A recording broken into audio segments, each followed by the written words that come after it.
Ini tubuh manusia ini, di dalamnya ada energi dahsyat yang bernama ruh.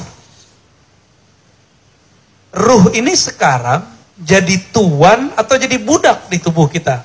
Itu aja masalahnya. Ruh ini lebih murni dari malaikat. Malaikat makan nggak? Malaikat tidur nggak?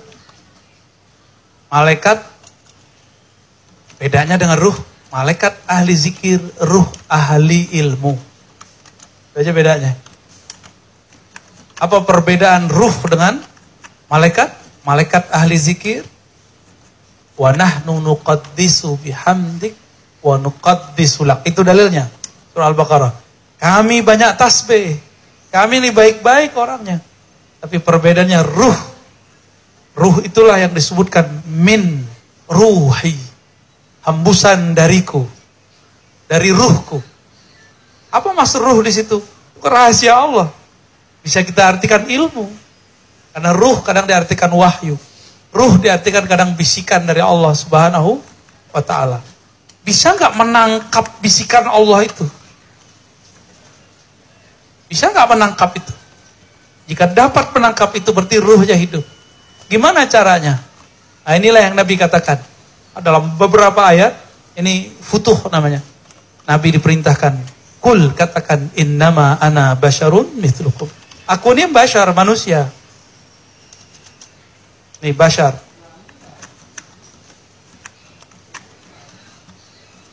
Basyar itu manusia, man. Laki-laki lah ya, manusia. Bedanya apa? Kalian gak sadar, aku sadar. Makanya yuha ilayya. Diwahyukan ke dalamku. Apa yang diwahyukan ke dalamku? Bahwasannya la ilaha illahu. Bahwasannya Allah tiada Tuhan yang berhak disembah kecuali Dia. Berarti ciri-ciri ruh sudah hidup. Di kolbunya hanya ada ilah. Apa arti ilah? Tuhan, itu terjemahan. Tuhan, apalagi arti ilah?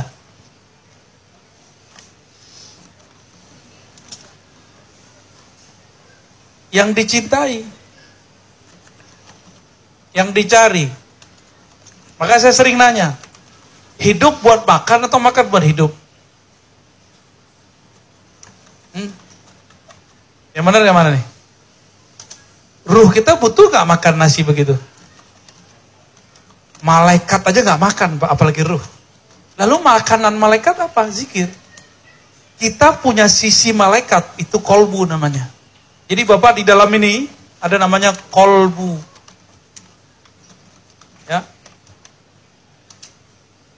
Kolbu ini makanannya cuma zikir. Kebanyakan mursyid, guru, kiai berhenti di sini. Zikir pagi sore, zikir malam, zikir kopi, berhenti di situ. Padahal ada lanjutannya. Bagian terdalam dari diri seorang itu ada namanya ruh. Di situ ada pengetahuan tentang Allah Subhanahu wa ta'ala. Dan pengetahuannya mutlak. Itulah yang disebut al-haqqu min rabbika. Jika turun ilmu ke dalamnya itu pasti benar.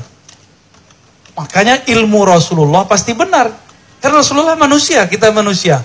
Kenapa beliau pasti benar, kita pasti tidak benar?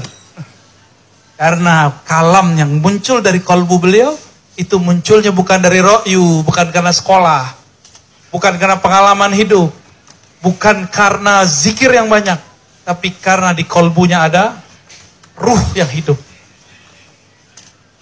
PR kita ke depan, Bapak Ibu, ayo belajar ilmu ruh. Belajar hadis, tapi targetnya ngerti ruh. Ini belajar hadis, belajar sunnah, nyalahin orang lagi. Berarti gagal paham. Karena ahli ruh tidak ada kepentingan menyalahkan orang. Kalaupun menyalahkan itu karena sayang. Bukan menyalahkan yang dikemukakan. Bukan kata sunnah bid'ah yang dikemukakan. Ya, tapi rahmah yang dibicarakan. Lebih kurang itu yang dapat kita bahas. Semoga ini bisa memantik kesadaran ruh kita. Tidak hanya sampai ke kalbu, tapi pada ruh. Mereka lah yang disebut dengan al-mahdiyin.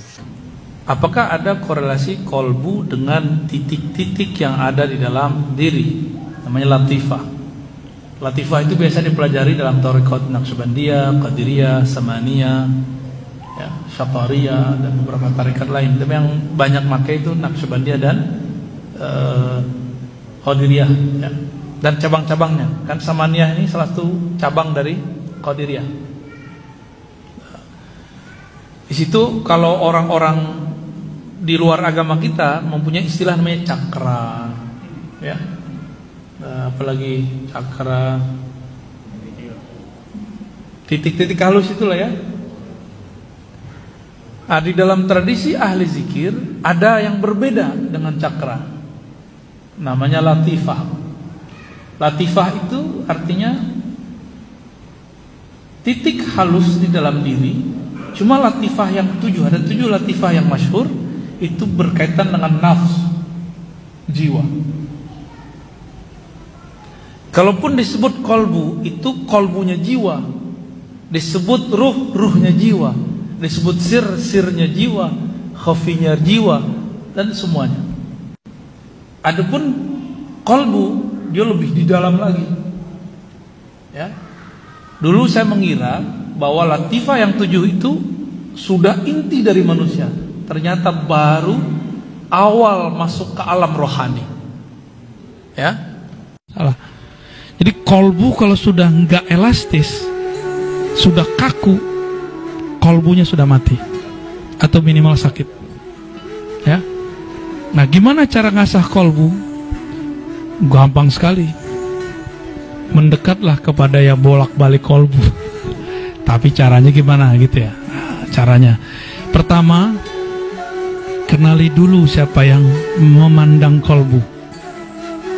Siapa yang memandang kolbu? Pasangan kita aja belum tentu memandang kolbu kita. Jadi gimana cara melatih kolbu? Yang paling jelas itu surat Ar-Ra'd ayat 28. Ala bizikrillah tatmainnul qulub. Ketahuilah hanya, itu pakai hanya dengan menyebut nama Allah yang membolak-balik kolbu, kolbumu jadi tenang. Siapa namanya? Allah.